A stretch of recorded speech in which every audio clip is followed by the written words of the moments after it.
This is Lecture 4 of our Canopy Analysis and Design course. In this lecture, we continue our discussion of how to use the ASCE 7 standard to determine the design wind load for the canopy. The wind load provisions are centered around two related parameters: wind velocity pressure, denoted by the letter Q, and design pressure, denoted by P. In Lectures 2 and 3, we described and determined the coefficients that define Q.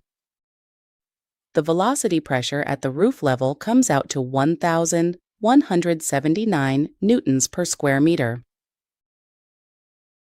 The design pressure, P, depends on Q, the gust effect factor, the wind directionality factor, and two pressure coefficients, the external and internal pressure coefficients. For our purposes, ASCE provides two distinct equations for calculating design pressure: Equation 27.3-1 and Equation 27.3-2. Before I explain the difference between these two equations, let's talk about the terms they have in common: G, the gust effect factor, and KD, the wind directionality factor. The other terms, the external and internal pressure coefficients, are related to the structure's form and closure condition. We will come back to those shortly. Let's start with the gust effect factor.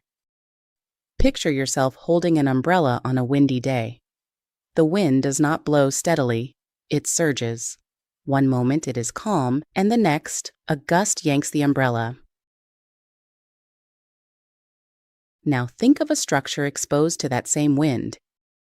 If we designed only for average wind, we would miss the higher forces caused by those brief, intense gusts. The gust effect factor adjusts the wind pressure to account for them. Given its height and the configuration of its steel skeleton, our bus terminal is considered a rigid structure. According to ASCE 7, the gust effect factor for rigid buildings is 0.85, as noted in Section 26.11.1. That raises an interesting question. If gusts amplify the effect of wind, why is the gust effect factor less than 1 for our structure? Consider a tall, flexible building. Under dynamic loading, it vibrates slowly. In general, the natural frequency of a structure is inversely proportional to its height.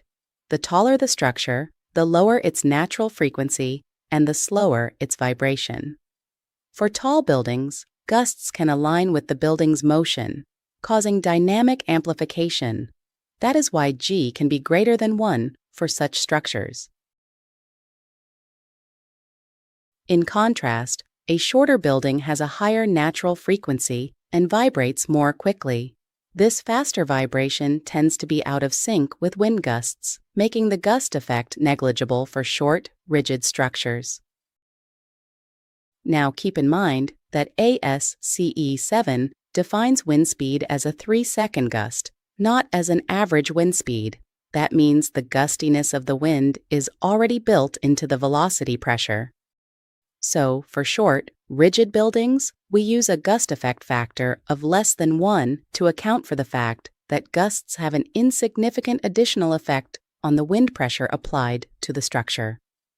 Now that we have determined the gust effect factor, let's turn our attention to the wind directionality factor, KD. The idea behind this factor is simple. Not every storm hits a structure from the worst possible direction. Wind can come from any angle, and most of the time, it does not line up exactly with the direction that would create the highest force on the building. Imagine a structure that's most vulnerable to wind from the north.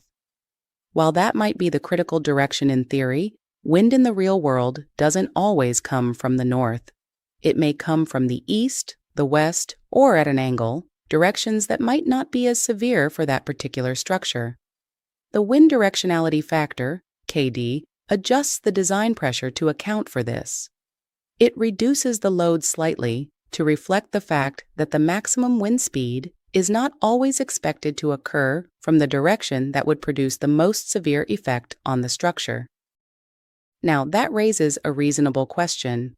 Even if wind usually comes from other directions, isn't there still a chance it might strike the structure from its weakest side? And if so, shouldn't we design for that possibility? The answer is yes. We do consider that possibility, but not in isolation.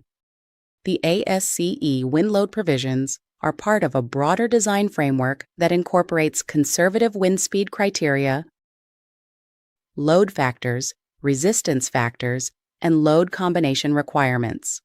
Together, these provisions provide the level of reliability required for the structure, including those occasional cases when the wind approaches from a particularly unfavorable direction. For our bus terminal, KD is taken as 0.85. This value comes from Table 26.6-1, which provides directionality factors for different types of structures and structural components. This means that a directionality factor of 0.85 is applied when determining the design wind pressure. The reduction reflects the fact that the maximum wind speed and the most critical wind direction are not always expected to occur simultaneously. Overall safety is maintained through the reliability provisions built into the design process. Now let's turn our attention to the pressure coefficients. When wind hits a building, it creates pressure not just on the outside surfaces, but also on the inside, especially when there are openings in the building envelope. External and internal pressure coefficients help us estimate how much pressure the wind applies to each side of the walls and roof. The shape and layout of our bus terminal present an interesting challenge when it comes to wind analysis. The structure is not fully enclosed like a typical building, nor is it completely open like a simple canopy. It is a combination of both. Part of the terminal is open, with just a roof supported by steel frames and no walls underneath. But another part includes enclosed office spaces built under the same roof. These differences matter because wind behaves differently depending on whether it can flow through a structure or pressure can develop inside it. To fully understand how wind affects the terminal, we need to consider both situations. In the open areas, wind passes through and the pressure acts mainly on the exposed surfaces. In the enclosed areas, wind can also create pressure inside. That internal pressure contributes to the load the structure has to resist. So, to capture the different wind effects on the frames, we consider two scenarios. One where the structure is treated as open, and one where it is treated as partially enclosed. This allows us to identify the most critical conditions and design the frames to resist them safely. We are going to use equation 27.3-1 for the partially enclosed portions of the bus terminal. This equation includes both external and internal pressure coefficients. For the open canopy areas, we use equation 27.3-2, which considers only external pressure since there is no enclosed volume for internal pressure to develop. Using both equations allows us to evaluate the wind pressures for the different conditions present throughout the structure. To apply these equations, we are going to follow the directional procedure described in Chapter 27. This method allows us to determine the wind pressure on each surface of the structure based on the direction the wind is coming from. The directional procedure is appropriate for our bus terminal because it meets the two conditions listed in Section 27.1.2. First, the structure has a regular shape with a straightforward rectangular layout. Second, it is rigid and low-rise, meaning it does not respond significantly to wind dynamically. In other words, it is not subject to significant crosswind effects. Since these conditions are satisfied, the directional procedure gives us a practical and reliable way to calculate the wind pressures on both the open and partially enclosed portions of the terminal. Let's begin with the open portion of the canopy. In a typical open segment, a flat roof is supported by 4 steel cantilever frames spaced 8 meters apart, resulting in a total width of 24 meters. Each frame consists of 2 columns and a 25-meter-long cantilever beam at the top. The overall height of each frame is 8 meters. Given that the bus terminal has a long rectangular shape, it is reasonable to assume that the most critical wind loads on the frames occur when the wind blows in the plane of the frames. That is, along the shorter direction of the structure, either from south to north or from north to south. In our analysis, we focus on wind acting in these directions since they are expected to produce the highest forces on the frames. We have now identified the critical wind directions and the key geometric features of the open frame segment. In the next lecture, we will continue by determining the external pressure coefficients and then the roof design pressures, along with their effects on the cantilever frames of the open system.